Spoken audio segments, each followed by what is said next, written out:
Many people listen to the news and hear how bad the coronavirus is, but there still is things the news is not telling you.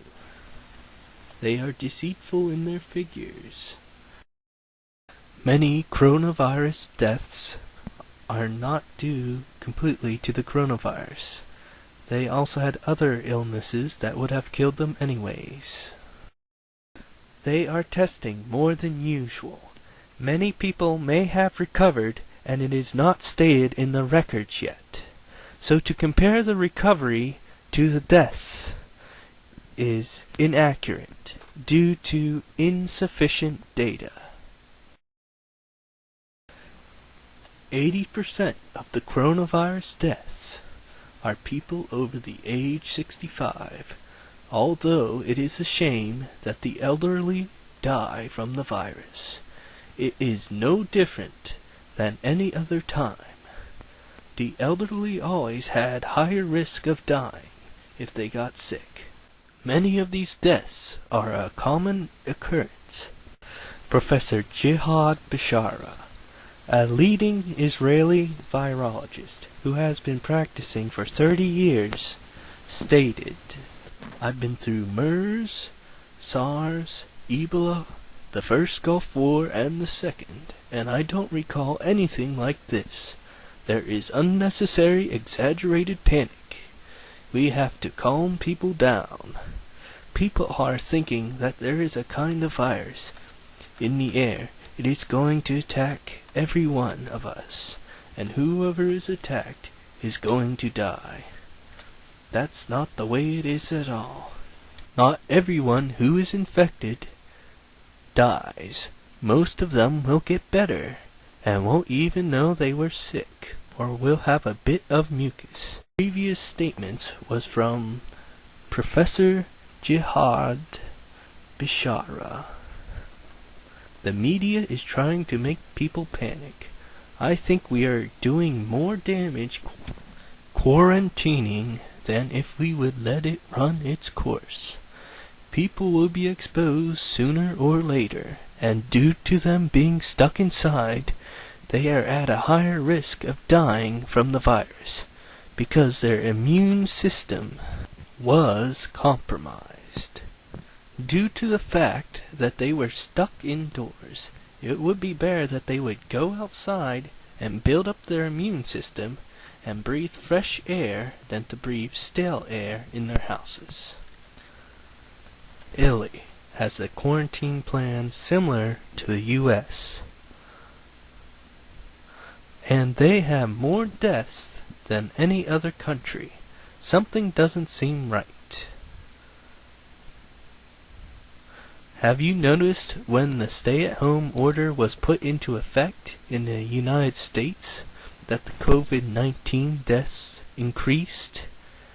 What is this method of quarantine is doing to us is making it so we get picked off one by one. I think more people are going to die because of this quarantine methods than if we just would have let it run its course. If most people would get over it, and build up immunity, we would have herd immunity, wherein the ones that are immune would fight off the virus and protect the ones that are not immune. That way the younger generation can kill off the virus, so it won't affect the elderly. Our freedoms are being compromised. The government is using the coronavirus scare to take away our freedoms. They say essential businesses will stay open. But the list of essential businesses, not all of them, are essential. One of the first ones is school lunches are required to stay open. If you are closing down schools to quarantine them, then why are you coming back to get lunch? Restaurants are still open. You can live without pre-made food. Come on, aren't they afraid of the virus going to spread on the food? This just proves to me that the coronavirus is just a plot to take away our freedoms. Sure, they'll let the kids eat at the schools, but they won't let them play at the parks in the fresh air. This is communism. I think the reason they have the money stimulus bill is because they are bribing the American people. If there was not a stimulus bill, there would be a lot of mad Americans. But because of the bill, people are losing their rights. As long as it doesn't affect me. A lot of Americans' attitude is that. That is not the right attitude. Did you notice that we did not vote on this stay-at-home order, or shutting down the businesses, or the stimulus bill? They are taking over, and do you think this is temporary? No, it is not, unless we stop it right now. What if we cannot go to church anymore? What if? What if we can't go to work? What if 70% of your money went to the government? What if the government takes total control? What if we lose all our freedoms? If George Washington were alive today, he would say, "I have battled the disease at Valley Forge to free my country. But if I had known that all the freedoms were all taken away by a little virus, I would have stayed at home."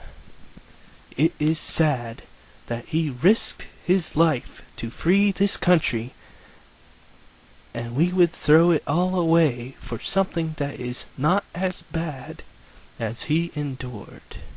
Our freedom to assemble is being taken away. Our freedom of religion is being taken away. We are becoming prisoners in our own homes. If these businesses continue to be shut down, we will have another Great Depression. Even if the coronavirus was really bad, I would rather be at the mercy of the COVID-19 than to have my rights taken away. They state that these conditions are only temporary. But what are they going to do next year when the COVID-19 comes again? Are they going to shut everything down again? This is communism, and if this will persist, there will be civil war.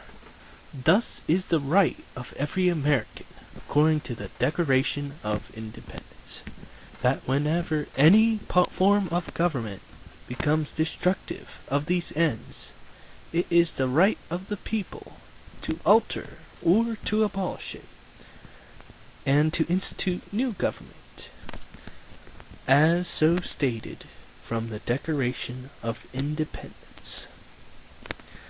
There are many rumors being spread. People are getting more scared as it goes along. The media keeps stating the deaths. If the media would have not even brought up the issue, we would have never had noticed it. But every time a person dies, people get more scared. People die on a regular basis. It is a natural occurrence. They are expecting everybody to live. They see big numbers, but compared to common death causes that happen all the time, the virus is not very high up. People are afraid. They are running on fear of what might happen to them. The thing is, they should fear God, not the coronavirus. This is one of the biggest problems we are having. Churches are shutting down. People are afraid to go to church. They are afraid even to talk to you. It is sad that the people listen to the government suggestions and think that they are laws. Then they read the laws of the Bible and think they are suggestions. It is not illegal to assemble in many counties and states, only in some states and counties. Even if it was illegal, I would do it anyways, because of two reasons. One reason is that it is the right thing to do, and I'm not going to put the government before God. The other reason is that these laws that they are enforcing are unconstitutional.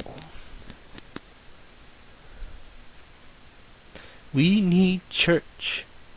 None of this cyber church. Church where we can fellowship with the believers, which is the main reason for church. Hebrews 10:25.